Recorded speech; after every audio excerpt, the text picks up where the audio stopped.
Welcome to the Americus Podcast. I'm John Schroeder, and I'm joined today by Dr. Raven Payne. Raven, thank you, and welcome to the podcast. Thank you so much. That still sounds so very strange to my ear sometimes. Yeah. Dr. Raven Payne has only been in existence since 2019. I like it. Well, it fits you well. Thank you.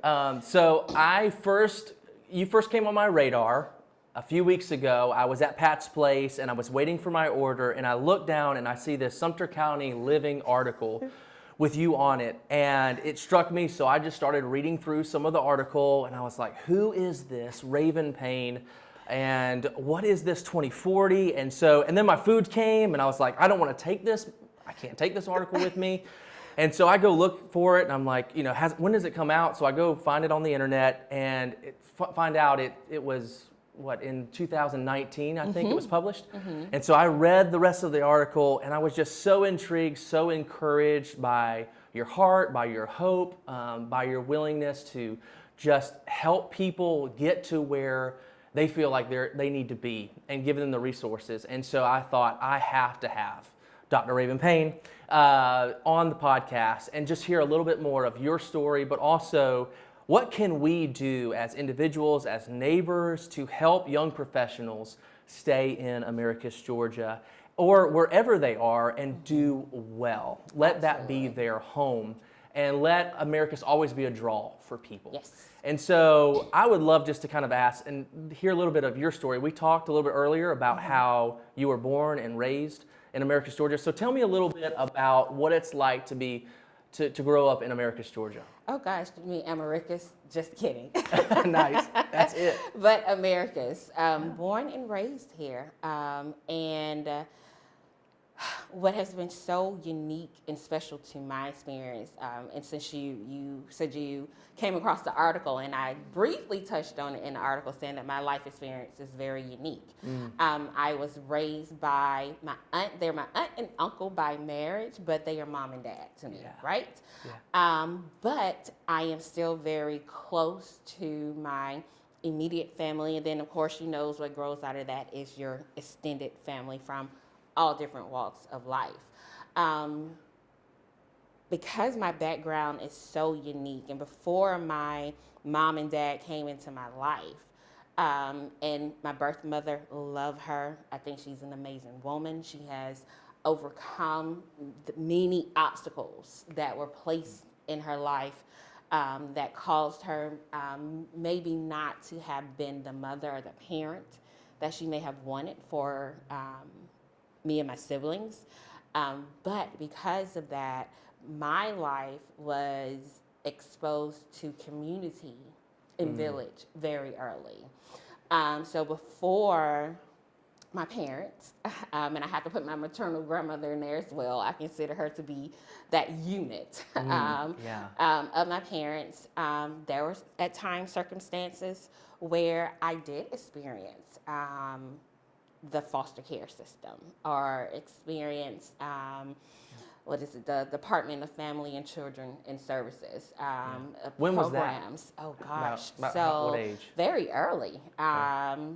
So I think officially I moved in with my parents probably about middle school. Okay. So just imagine before that, I knew what it was like to may have lived with someone that wasn't your immediate family to you.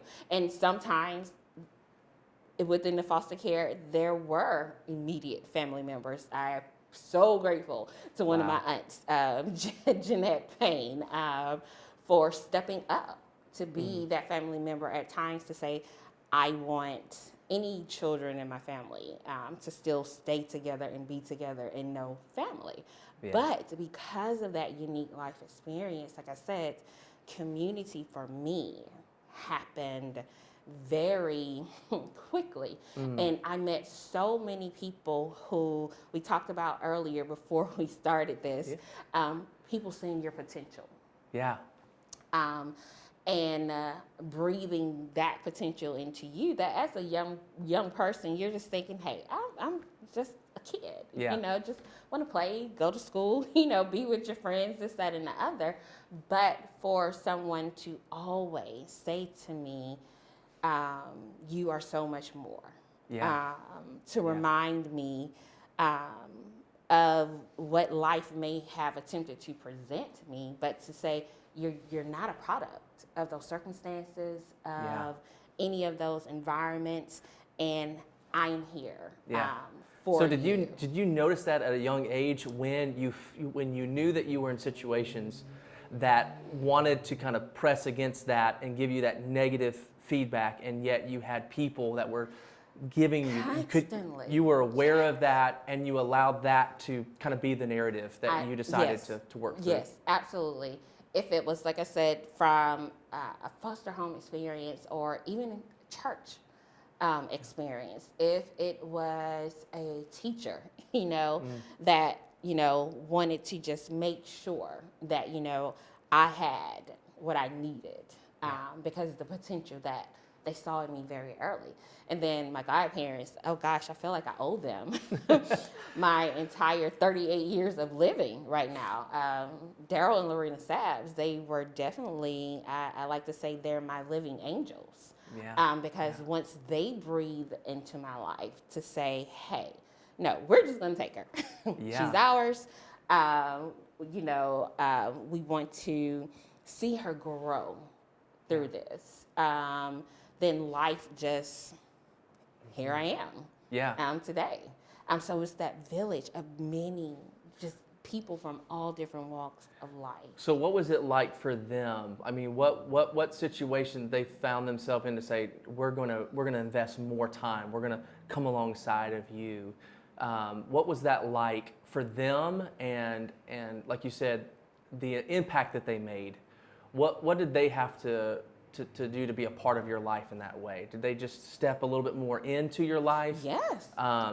Did you give a place to hang out, a place to stay? Did All they give you of the what is above. that? Yeah. Every bit of it, and not being afraid of hurting anyone's feelings. Yeah.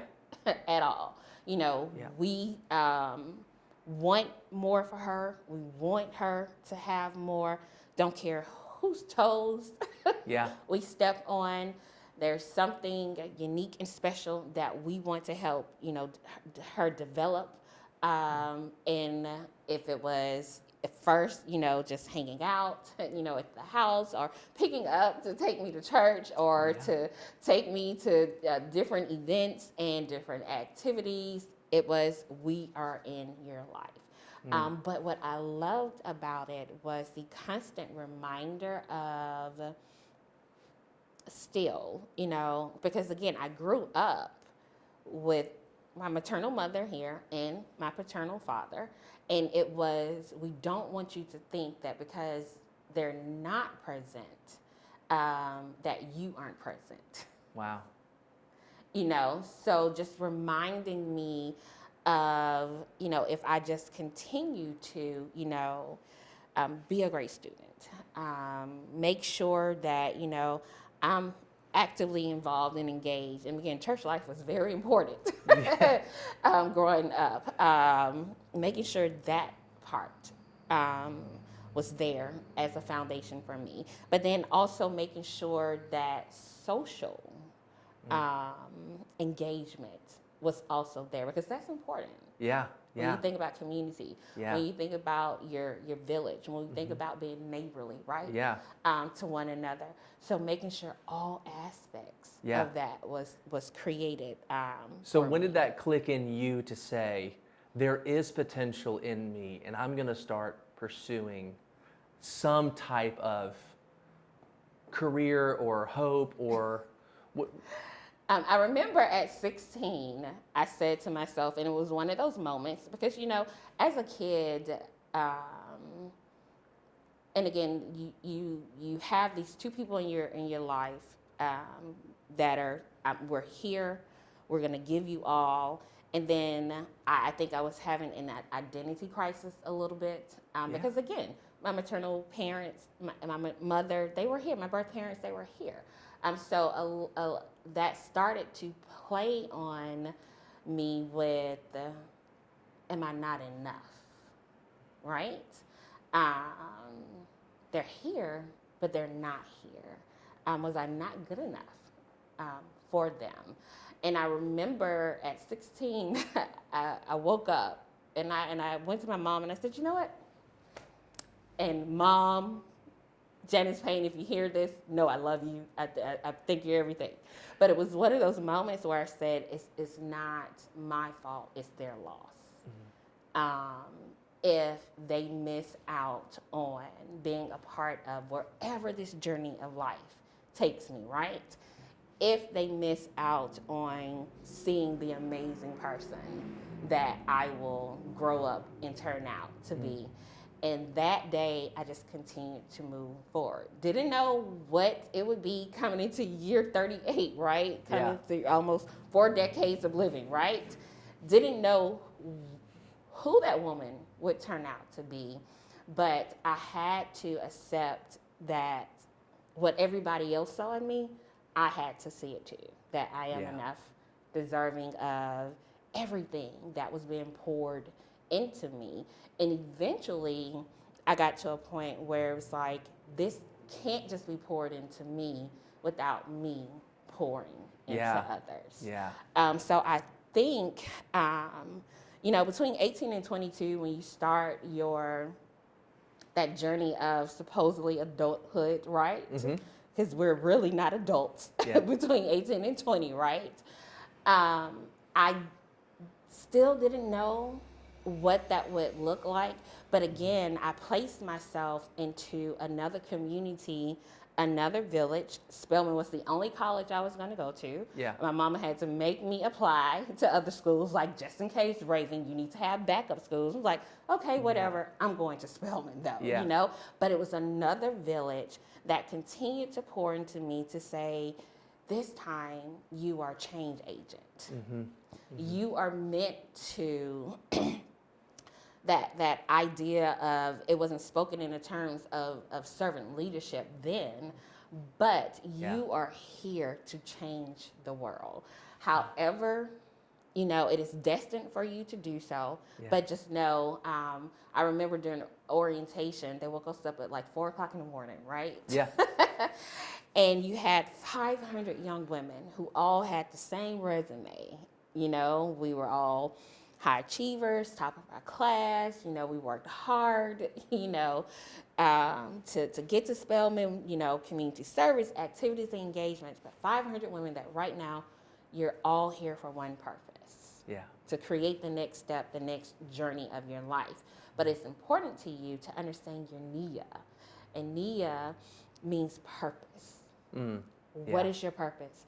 And we're here to help develop that for you. Now, did I know that when I walked away at 22, still what my purpose was? No. But when I recognized it, when I had to come back home. And I had to come back home because everybody wants to be in Atlanta. Every young professional wants to live in Atlanta, right? Because who wouldn't? It's tons of amenities. Like you said, it's 7 o'clock. Why is everything shutting down at 7 o'clock, right? But, in Atlanta, life just continues to happen. It continues to move. But, what was working against me during that time was we were about to start going into a recession. Wasn't quite there. So finding work wasn't that easy, in a major city that every young person who just finished college or whatever that journey may have been wanted to be in Atlanta. So I had to very humbly, I don't know if it was humble at first, but I found myself at home. And that village opened up to me like 4 years had not passed by. And I'm sure that my first job opportunity was at the Americus Recorder. It was one of those moments. I told my mom, I said, look, it was like months after graduation, still having a hard time finding work. I think I'm gonna have to come home, And it was like within a week, she was calling saying, I was talking to the editor at the newspaper. They're looking for a staff writer. Mm-hmm. You may be interested in this. I gave her your number. She's going to give you a phone call. Yeah. Beth Austin will forever be a part of my village. Wow. She has been one of my biggest fans, Okay. one of my biggest cheerleaders, and she took a chance on a young college kid who only had a Bachelor of Arts in English, no journalism background whatsoever, and said, okay, your mom said you're amazing. She said you're great. You're from here. Here's an opportunity for you. Wow. Came in as a staff writer. She taught me the ins and out, but also trusted me with being the paginator for the newspaper. And that's the person who designs and lays out the paper, right? I had no experience in this whatsoever, but she trusted me to also do that. But most importantly, she allowed for me to be the education editor for our community. So that allowed for me to cover the Sumter County area, some schools outside of our community, and another opportunity was created from that. I built a relationship with the superintendent here, and again, it was one of those things, you're a young person, you're from Americus, we're trying to get other young people to want to come here and educate our children here in Americus, Sumter County. We're going to create an opportunity for you. Wow. Wow. And I went into being the recruiter for the Sumter County Board of Education. Yeah. But the only thing about that experience was we were at the recession then. Yeah. So it was like at that time, it was like, you know, what is the saying? Last in, it's the first to be let go, right? Yeah. Last person to be hired. So when it came to where can we, you know, make some budget cuts, a position that didn't exist, of course, it was easy to cut it. And it was one of those moments where it was like, okay, well, we'll try Atlanta again. Wrong. Yeah. Within maybe 6 months to a year, I was back home. Wow. And again, my village, this community said, we need young people here. We're going to give you an opportunity. And again, mama, always working. Always, Mama Bear is what we call her. Yeah. Always working, you know, for us, even her adult children, right? And again, she's having a conversation with someone, a church member who works at South Georgia Tech. And it's like, my baby needs work. She needs a job. And the close family friend, church member said, there's a position that she may be interested in. Yeah. Have her put in her application, and came home again and worked at South Georgia Tech for 11 years. And it was one of those experiences where I learned my purpose and my passion. Yeah. And I understood what Spelman was trying to get us to see about being a change agent, about changing the world around you. I really understood what servant leadership was. I understood that feeling of all of this has been poured into you, but what do you do with it for others?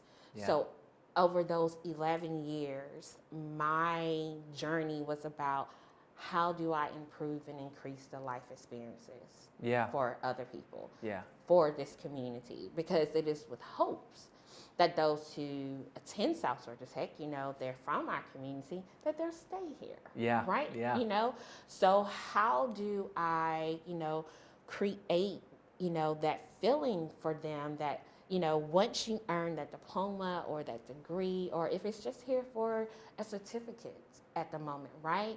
How do I help you see that stay here? Yeah.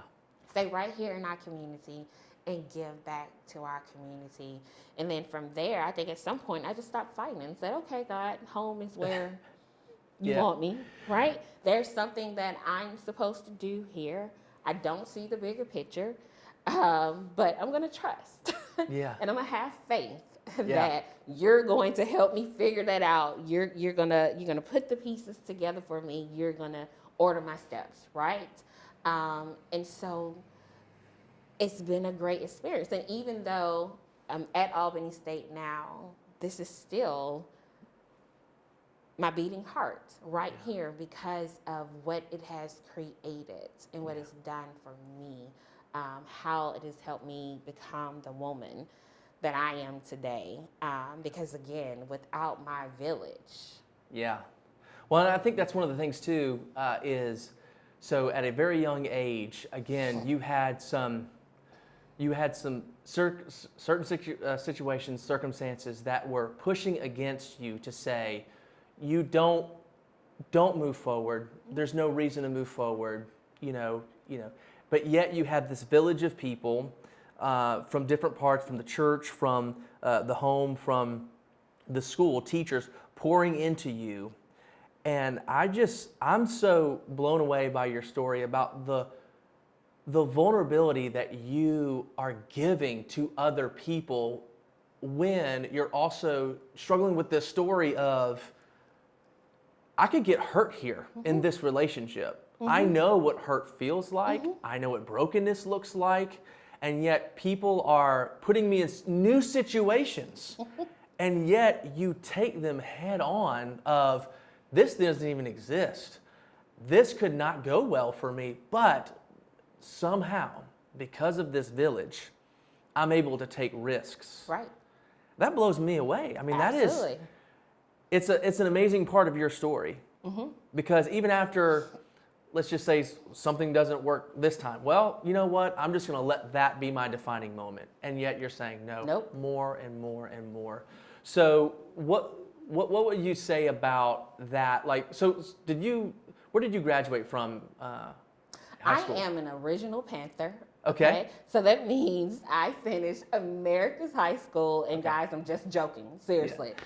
But after, maybe a couple of years after I graduated, Americus and the city and county consolidated and merged. Okay. So I graduated when there were two. Yeah. Well, more than two, because we had Americus, we had Sumter. Southland has always been here. I think there may have been another charter school, a different charter school from what we have now here as well. So one of the original Panthers, Americus High School. Yeah, that's awesome.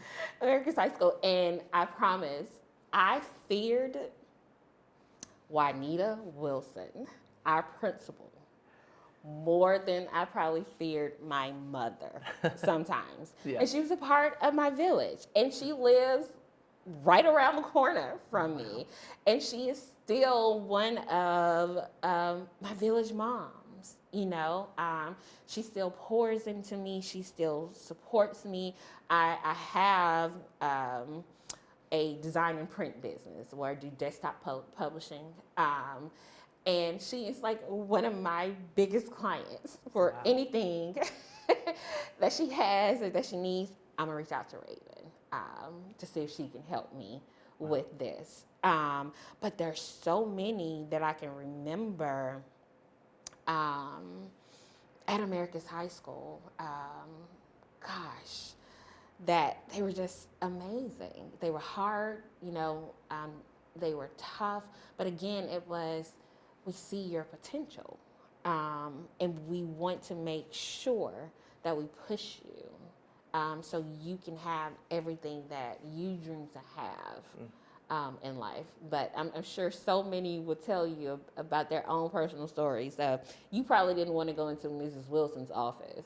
You probably want her to call home and let your mom and dad deal with it than to actually have her fuss at you. But I love her dearly. I love her dearly. I do. You know, it took me a while to share my story, though. Yeah. I was a little guarded. Because sometimes we carry the weight and the burdens of, you know, generational cycles and trends, and we don't realize that we're doing it. But eventually, you hear people say all the time, your story could be the saving grace for someone else. And a lot of people, they look at me sometimes, and I would tell my students I don't teach anymore. But I would tell my students, you look at me and you think you see a finished product. Mm-hmm. You think you see a book that is just done, and it's not. Yeah. And when I started opening up to them about my experiences, you know, my upbringing, then it turned into, I know what that feels like. Yeah. You know, I know what it feels like to not have been raised by my parents, and not letting that, like you said, it shouldn't be a defining moment for you. We have to figure out how to overcome. And once I was able to let that guard down, the relationships that I've developed with students. Yeah. Because it amazes me that not just after high school and after college and then coming back here, not only are you a person who is willing to be vulnerable, to take risks, to get yourself into new ventures because you have this village that's surrounding you, that's supporting you, that's loving you, that's reminding you that every time you hit a wall, that's not the last one, right? But not only that, but that you see it as part of your purpose is to extend that further than yourself. The village has made such an impact in you that you feel like other people need this village, this mindset, this community of people that come around them that say, hey, you're going to hit walls. You're going to fail. You're going to meet obstacles that really want to hold you back, but that doesn't define you. No, it doesn't. And let us continue to help you and grow you and support you through that. It's amazing to see that the impact of the village in your life, again, doesn't just make you take risks, but it's causing you to encourage other young professionals and students to take risks. So you started this organization called 2040 as a means to remind others that there are ways and skills that everyone needs to learn in whatever profession that you want to engage in. So tell me a little bit about that. Tell me a little bit about your journey on kind of taking risks and encouraging other people to take risks. So with 2040, it was one of those moments at the time. A boyfriend was the general manager of Ruby Tuesday. And we would have these conversations of the lack of skills that we often see that many possessed. Because, you know, people think working in a restaurant at times, oh, it's easy, it's simple, you know? Yeah. I can be a waiter, I can be a waitress, I can host, I can, you know, cook. But your communication skills, you know, how you present yourself, how you handle conflict resolution at times, because that whole, the customer is right spreads across everywhere, right? And that's not the case all the time, but what do you do in moments, you know, when that happens? And so, and then I would share, you know, oh gosh, you know, and I see, you know, sometimes, you know, with the students that come into my classroom, they're lacking, you know, in their written skills, you know, in their critical thinking skills, in their verbal communication. What do we do? Yeah. You know, how do we help make a difference and help young professionals understand business etiquette, help them grow as leaders, help them understand even the importance of community service, because sometimes that aspect is lost, you know? And so... do you feel like that was, as you were growing up, did you see a lot of that too, or do you feel like just now, a couple of years later, that people are under a stronger weight and it's making them struggling with communicating or struggling with resolutions and things like that? Did you see that growing up too, or do you see it more now of just these people skills? And do you think, I mean, even things like COVID, I mean, it's really done a devastation on how do we people? How do we communicate with people How do we in a way that's healthy and good, Right. especially when we disagree? Absolutely. So- Absolutely. You know, I don't think, and I say it like this all the time. Social media has been a great and an awful thing on our society as a whole, right? I remember fighting against it, and I think I had to force myself my senior year of college to say that's when Facebook was really getting popular. Now I'm aging myself. Yeah. When Facebook was really getting popular, but it was still truly that platform of this is the way you stay in connection with those that, you built these great relationships with these 4 years you've been at an institution, right? Yeah. So I forced myself then to say, you know what, I do want to stay in contact and in touch and in the know of my friends as we're moving along in new chapters in our lives. But now it has hindered us. Yeah. And like you said, how do we really people? How do we really do this every day, right? This face-to-face interaction with one another. And I think sometimes it has created a flawed sense of what is reality. I think that, and it's not everyone, but there's a facade of I show people what I want them to see. Like you said, that vulnerability. And we don't expect for people to, and I don't want people to put all of their personal business out on social media, but it sometimes takes away for someone seeing there may have been a bump along the way. There may have been a wall along the way. There may have been an obstacle. We just celebrate the success on social media. Unless we just want to be open and transparent and honest, we may talk about the setbacks because I don't believe in failure. I say this is only a setback, right? Because if we say it's a failure, then we define it, right? And then we give up. We never go back to it. But if I say it's a setback, I can restart, right? Yeah. But we don't oftentimes share that on social media. So it hinders people from the reality of people. Of doing this human interaction, this human connection.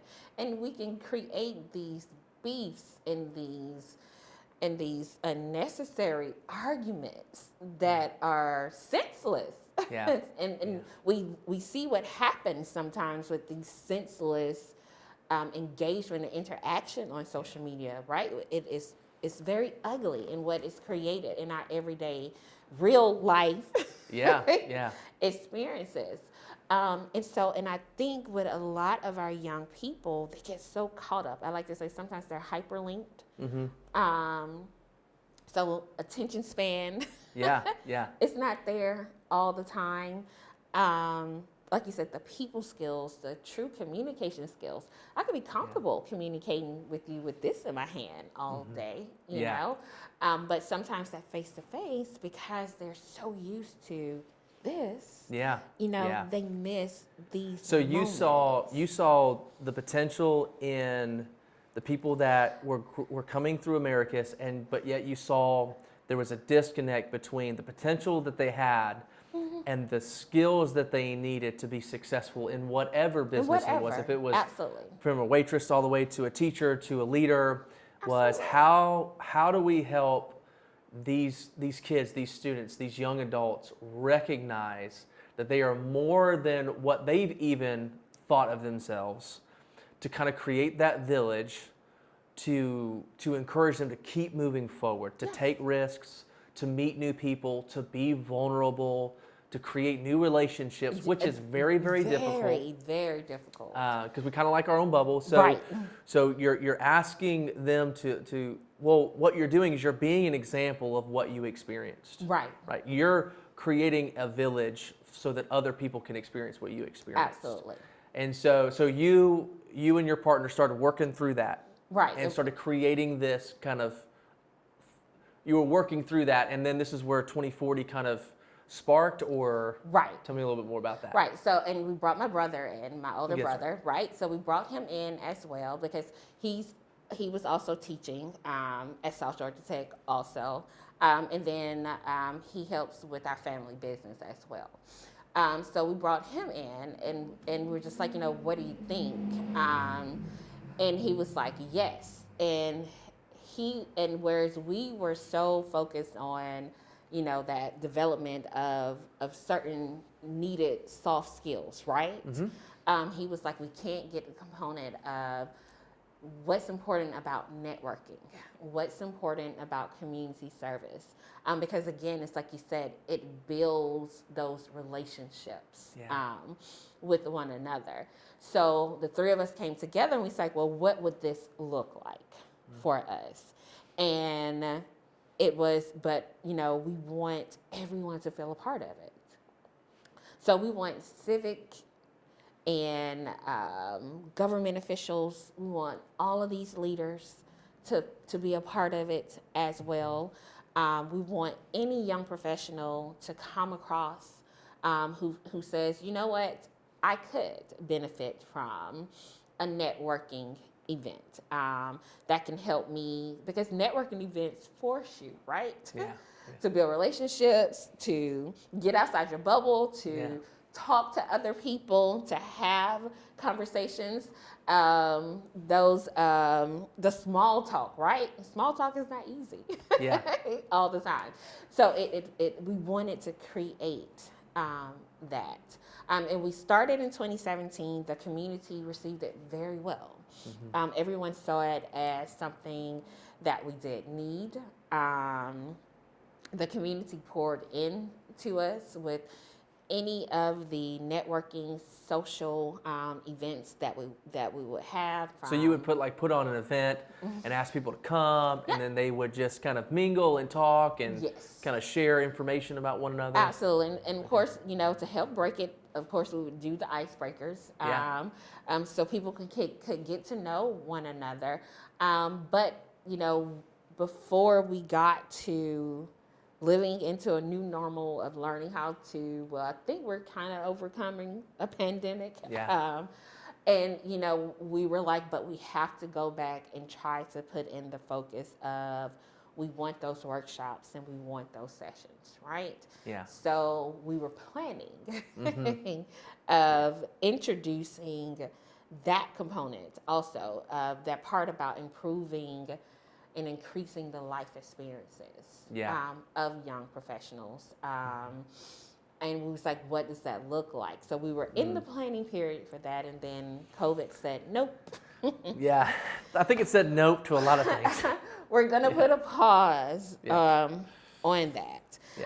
But through that, even through COVID, we attempted to still highlight the young professionals who were taking risks of definitely small businesses, entrepreneurs who said that, you know what, there's something unique about my talents and skills that I want to offer to this community, stepped out on faith, started, their own business. And so we would do like these little commercials for them, it was just simple things, we would just get a little background information about them, why did you want to do this?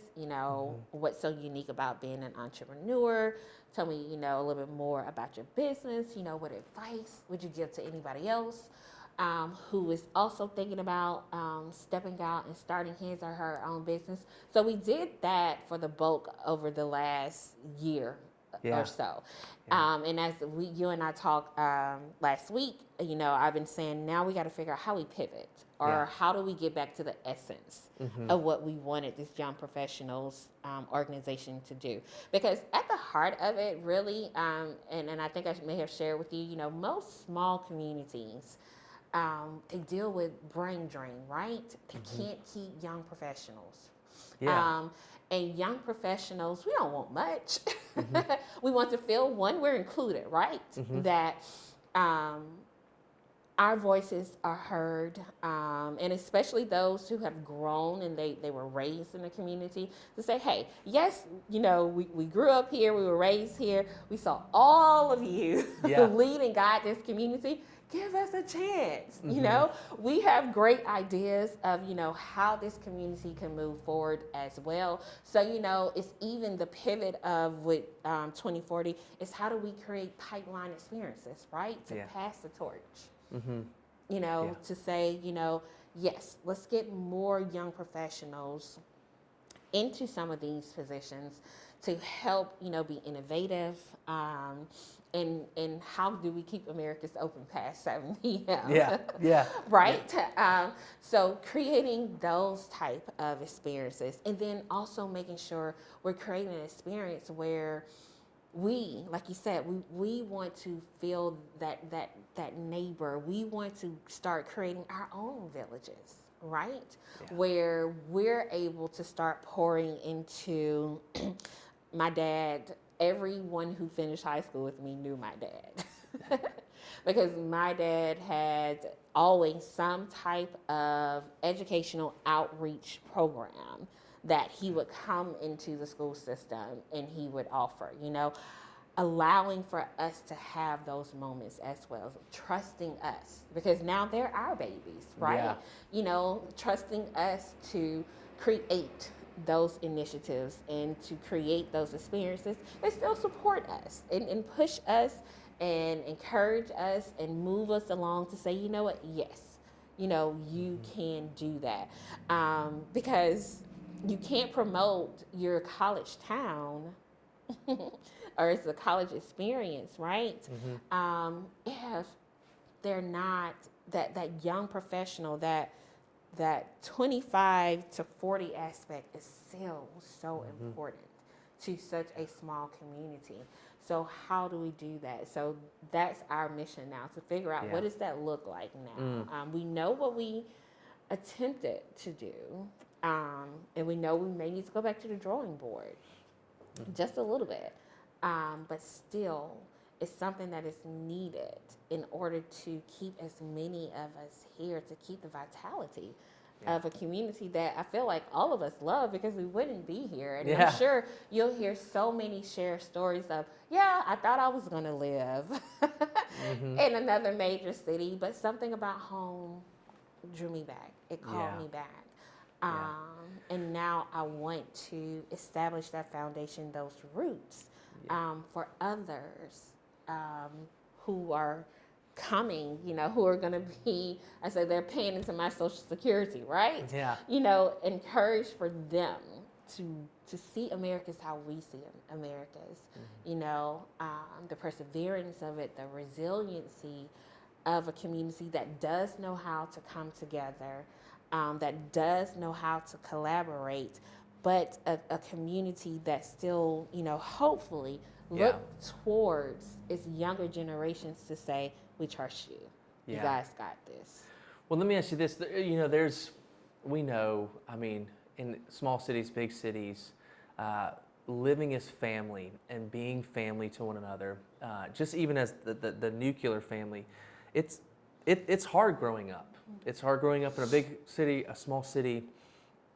And at the same time, there are so many young kids who don't realize that they can be a young professional. So you're kind of looking for those that kind of have admitted in their minds. They have a mindset that says, I'm an entrepreneur. I'm a young professional. I want to go to college. I want to make something of myself. Those elements were given to them more than likely by that village, that people that said, hey, I'm for you. You need to have this mindset.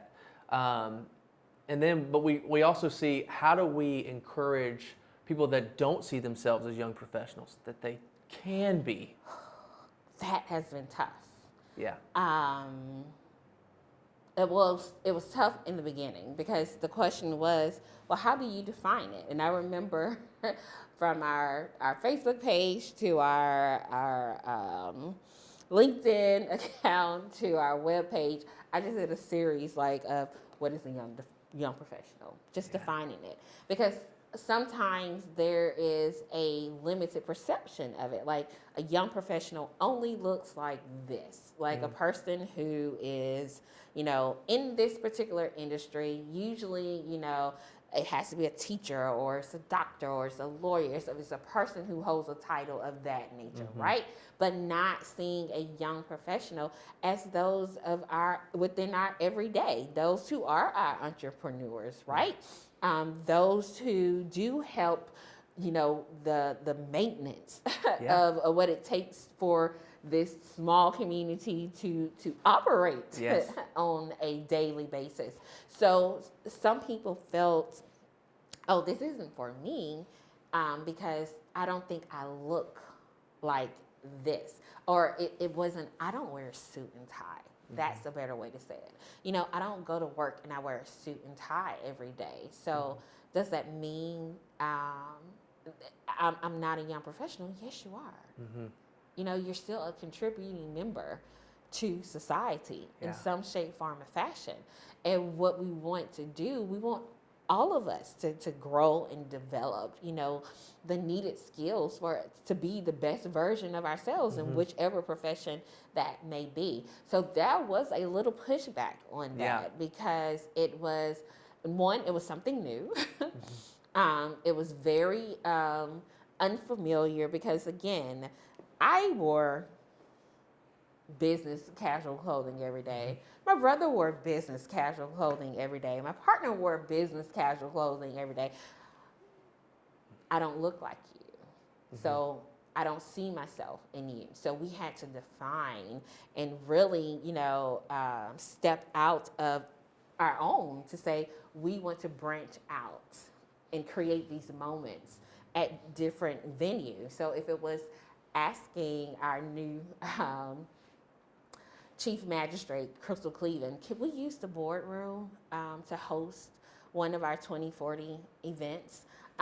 If it was, what Vic, people love to come up here to Floyd's, could we use this, to have, can we come to JJ's and have a game night, after hours game night, so people can, from all walks of life, feel a part, feel included into having a social networking event to see how, we're all the same, even though we don't dress the same in our profession every day, but we're still all young professionals looking to give back to our community professionally and socially, as well as hopefully, being as involved in your community service as well. Yeah, that's huge. And that it's so great to see organizations and people and networking that kind of creates that larger kind of framework. And one of the things that, again, that's a part of your story is the only the means in which you found these other networks is because the people around you in your everyday became aware of your presence, saw the potential that you had, looked at your story and said, I want to give, I want to continue to encourage, I want to continue to equip as much as I can give you what I've got, right?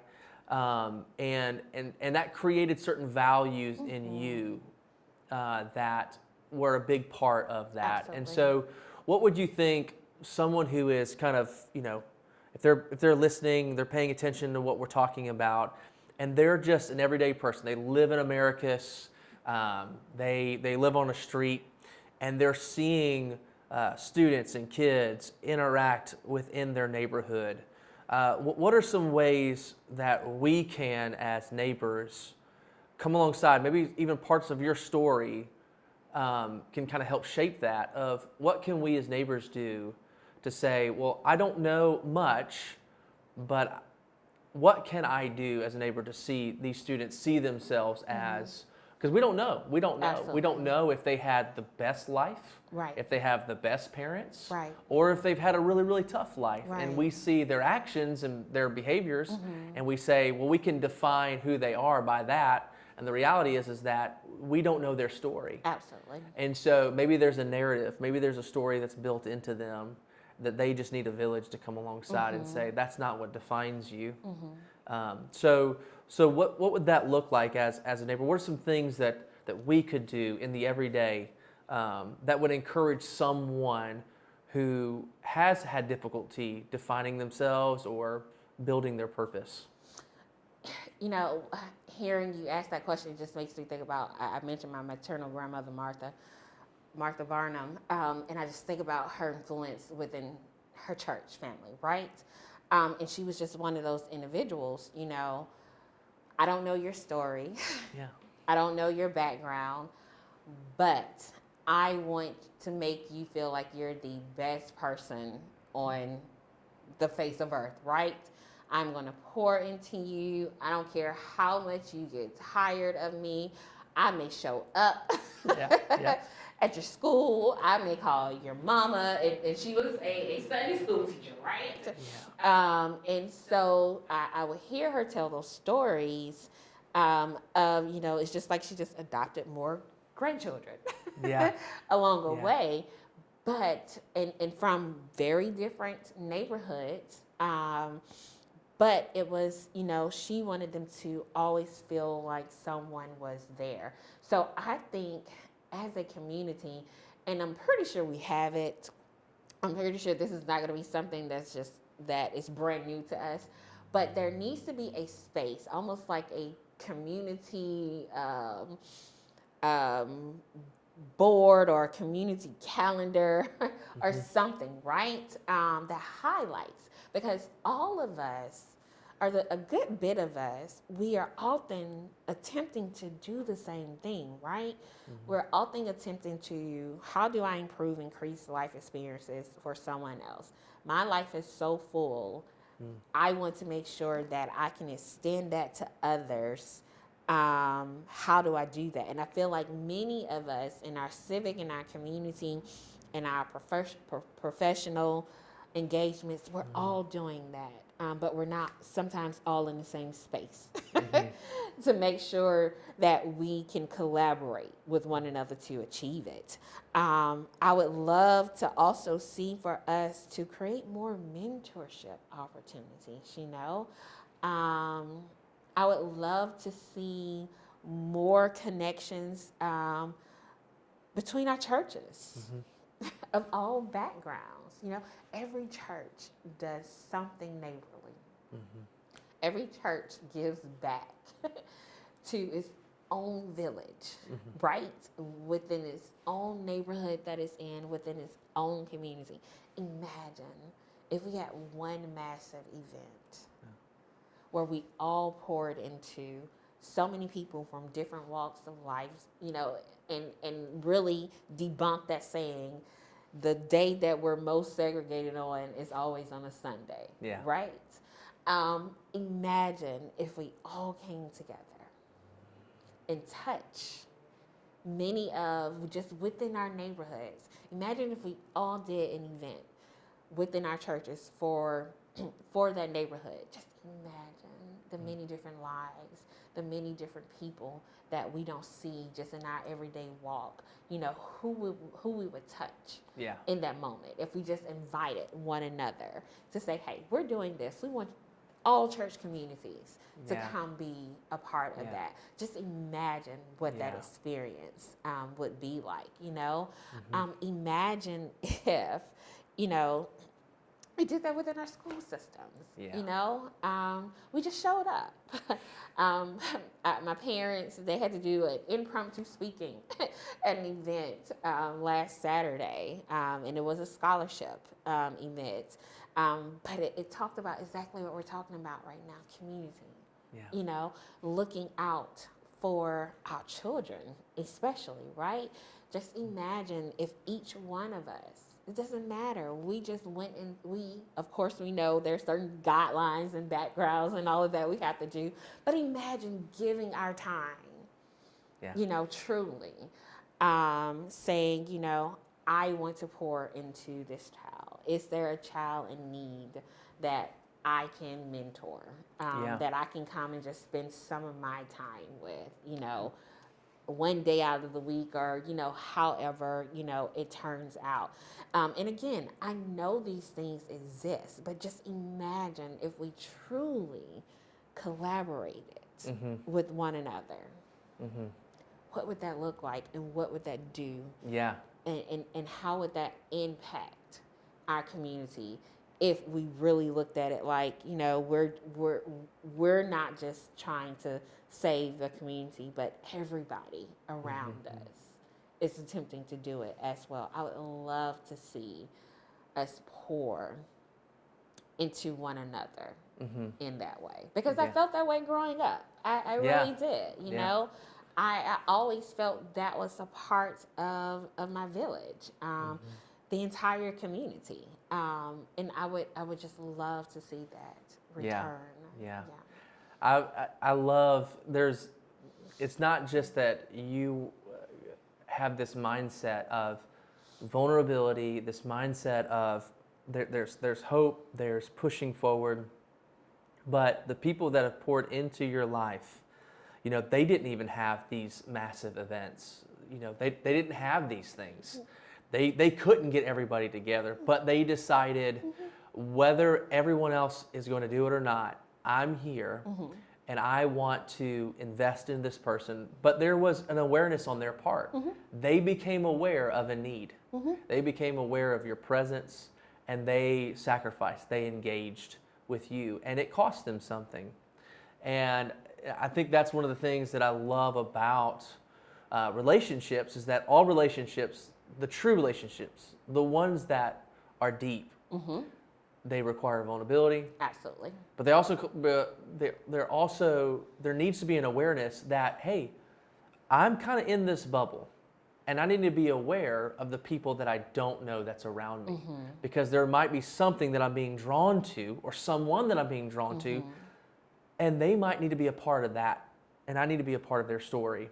And I, you know, something as small as this small town, as we've moved in, you know, people are walking by, they're walking their dogs, or they're on their bikes, and just paying attention and just becoming aware that there are other people in this world that exist. And we don't know their story. We don't know if they've had a great life or a difficult life, but there might be, for some reason, they might be there so that we can help and be a part of their village. We're just another person in that village. Absolutely. And so I think that's so key. And so I would love to see, like you said, I'd love to see more and more people getting together. And I think that it would be encouraging to know that the stories that already exist are being told, so that people see that it's real. Absolutely. And then people also can network from those stories as well. Right. You know, so continue diving in, to continue to dig and say, look, I know this person. You need to meet this person because I see that in you. And so how can someone get involved in, let's just say there is a young professional, they're listening and they're like, okay, I don't have to be a suit, I can be anybody, but I have the mindset in which says that I'm not just here for myself, but I'm here to take risks, to be a part of a larger community, a larger network, and use my skills to better the company, better the business, better the city, better myself through that experience. How can they get involved in some of these leadership skills as they're stepping into that? You know, with 2040, and again, I'm hoping, you know, we can pivot real soon and create different direction as we're moving towards the rest of, you know, completing this year. But with us, they can always reach out, find us on, we're Facebook, we're on LinkedIn, website, it's all 2040 Young Professional. That way. What I love about this community too also is that when a young professional says sometimes like I'm stepping up, right? Yeah. Many of those who raised us, like you said, that nuclear family to that extended family, that village, you know, once they are aware that you're interested, oh, believe me, I remember when I first came back home, or the second time I came back home, and I was like, okay, I'm ready now. Humbled, I'm here. Let me put my feet down and give back to the community. Why did I say that? Because it was oh, really, Raven? So now you want to get involved and engage in the community. Once they know, seriously, that you're interested, that you want to, they will contact you. Yeah, that's great. From all walks of life. You know, I have sat on so many different boards over these last 11 years. And it's like, I didn't even know that board existed. But, you know, okay, it's a learning and it's a growing experience for me.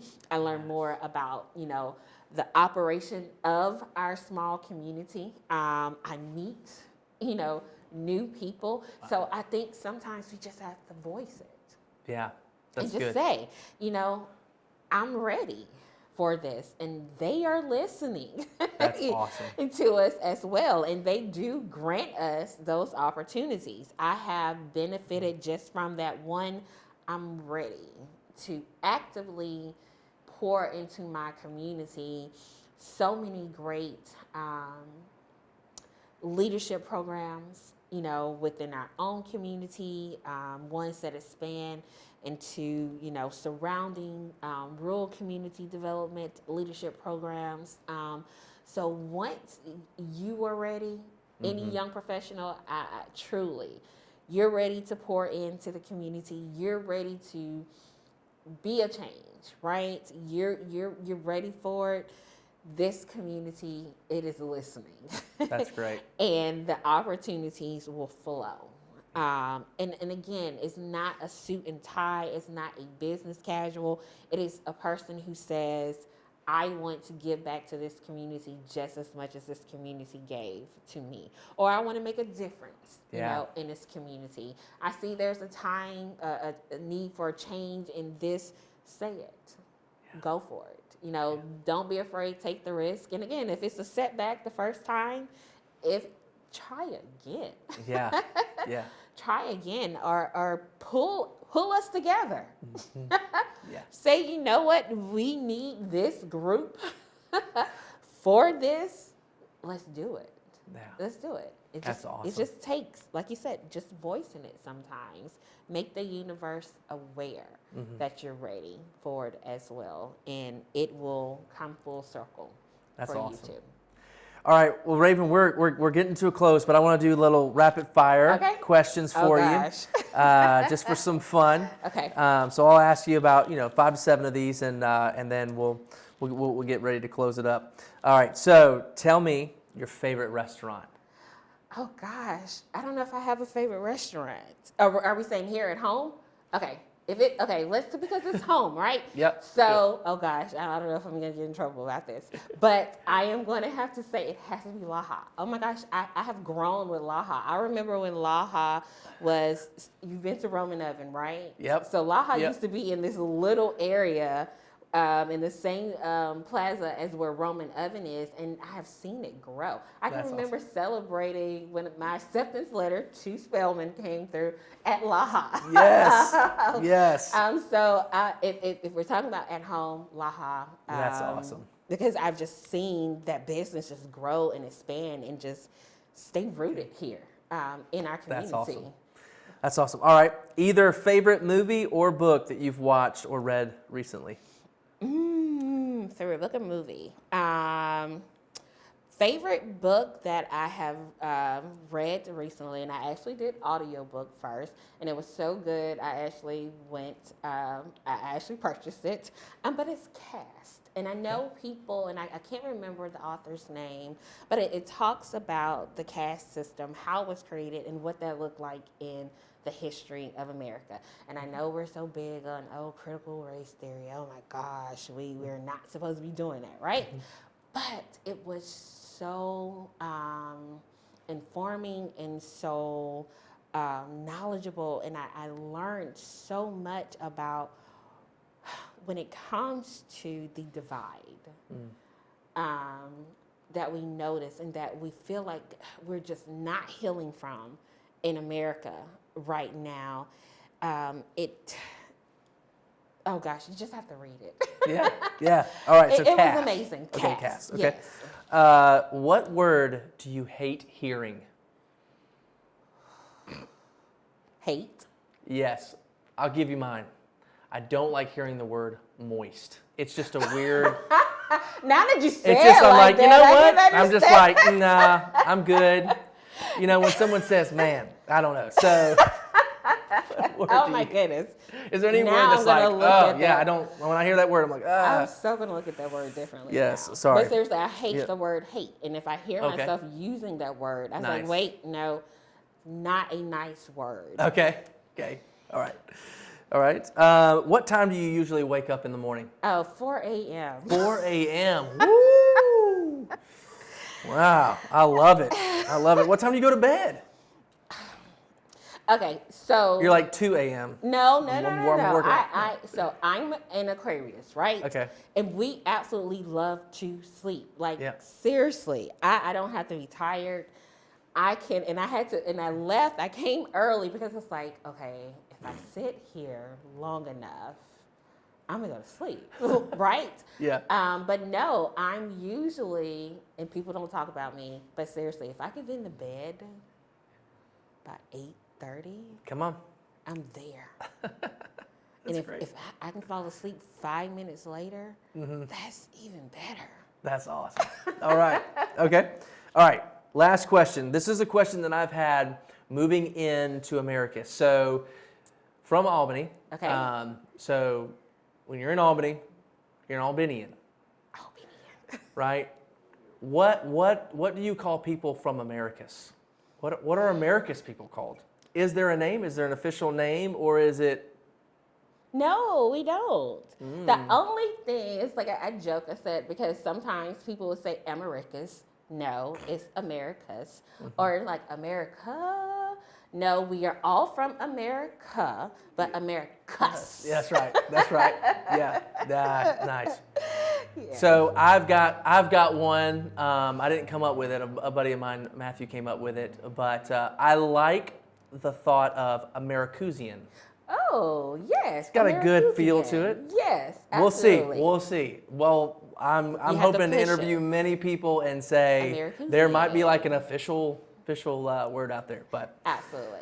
well, Dr. Raven, thank you so much for coming, for sharing a little bit of your story, for being vulnerable in that, and encouraging through your story more and more people to take risks, to be vulnerable, to try new things, to see that as you step forward, there's going to be obstacles, but those obstacles don't have to define you. Absolutely. And that you told us about a village, about this neighborhood idea, this idea that people are coming alongside of you and seeing your obstacles and making sure that you are not defined by those either. And so thank you so much for sharing your story. Thank you so much for 2040 and all the things that can do as we network together more and more. So thank you for joining us today for the podcast, Rick. Oh gosh, thank you so much for having me. I always say, someone is interested in my life, what's wrong with that person? But I am so glad that, as I shared, now as an adult, being able to be vulnerable, to share my story. So what looks like a finished product, you see is still a work in progress, still practice, but that we're more similar to one another than we think we are different.